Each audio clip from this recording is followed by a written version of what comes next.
अस्सलामुअलैकुम dear students. आज के इस लेक्चर में हम article 13.7 electrical power and power dissipation in resistors इसको डिस्कस करेंगे। तो सबसे पहले इलेक्ट्रिकल पावर को डिफ़ाइन करते हैं। The rate at which battery is supplying electrical energy is called its electrical power, यानी जिस रेट से बैटरी इलेक्ट्रिकल एनर्जी सप्लाई करती है उसी को कहते हैं वो इलेक्ट्रिकल पावर है। इसको डिस्कस करने के लिए और इसका रिलेशन डिराइव करने के लिए हम एक सर्किट कंसीडर करते हैं जिसमें एक बैटरी जिसकी ईएमएफ ई है उसको कनेक्ट किया गया है अक्रॉस अ रजिस्टर आर। अब यहाँ पे आप देख रहे हैं कि इस रजिस्टर के जो दो एंड्स हैं A and B, and A को कनेक्ट किया गया है positive terminal of battery and B is connected with negative terminal of battery. तो इसकी वजह से जो एंड ए है इस पे हाई पोटेंशियल होगा यानी पॉजिटिव पोटेंशियल होगा, और एंड बी पे लो पोटेंशियल होगा यानी नेगेटिव पोटेंशियल होगा। पोटेंशियल डिफरेंस की वजह से यहाँ पे स्टेडी करंट फ्लो करेगा जिसको हम क्या देते हैं आई। अगर बैटरी इन चार्जेस को मूव करवाने के लिए डेल्टा डब्ल्यू वर्क करती है और delta Q amount of charge जो है वो उनको मूव करवाती है, तो यहाँ से हम पोटेंशियल डिफरेंस की डेफिनेशन लिख सकते हैं जो कि आपने मैट्रिक में भी पढ़ी थी, V is equal to W over Q. So potential difference को हम डिफ़ाइन कर सकते हैं mathematically, V is equal to delta W over delta Q. अब अगर यहाँ से इस इक्वेशन को रीअरेंज करें तो जो वर्क डन की वैल्यू है वो हमारे पास कुछ इस तरह से आती है, V इंटू डेल्टा क्यू।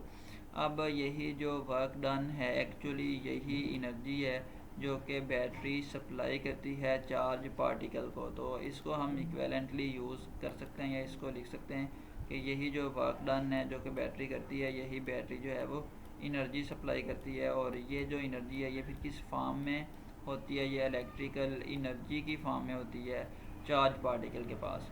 अब इस इक्वेशन को इक्वेशन नंबर 1 कह देते हैं, फिर हम इसी इक्वेशन को आगे कैलकुलेशंस में यूज़ करेंगे। अब दोबारा से हमने इलेक्ट्रिकल पावर की डेफिनेशन लिखी है, the rate at which battery supplying energy यानी energy per unit time. So electrical energy over time ये इलेक्ट्रिकल पावर का फार्मूला है। तो अभी जो हमने इलेक्ट्रिकल एनर्जी का रिलेशन लिखा था delta W is equal to V into delta Q, उसकी वैल्यू इस इक्वेशन में सब्स्टिट्यूट करते हैं तो हमारे पास इक्वेशन कुछ इस तरह से आ जाएगी। अब यहाँ से ये जो डेल्टा क्यू और डेल्टा टी है इस पर अगर हम गौर करें तो ये करंट की डेफिनेशन बन रही है, यानी डेल्टा क्यू और डेल्टा टी की जगह हम करंट को सब्स्टिट्यूट करें, आई को सब्स्टिट्यूट करें तो हमारे पास पावर का जो रिलेशन है वो ये आता है, यानी P is equal to V I. अब ये जो पावर है बैटरी की ये आप यहाँ पे देख रहे हैं कि ये जो रजिस्टर है इसके अक्रॉस जो है वो डिसिपेट होती है।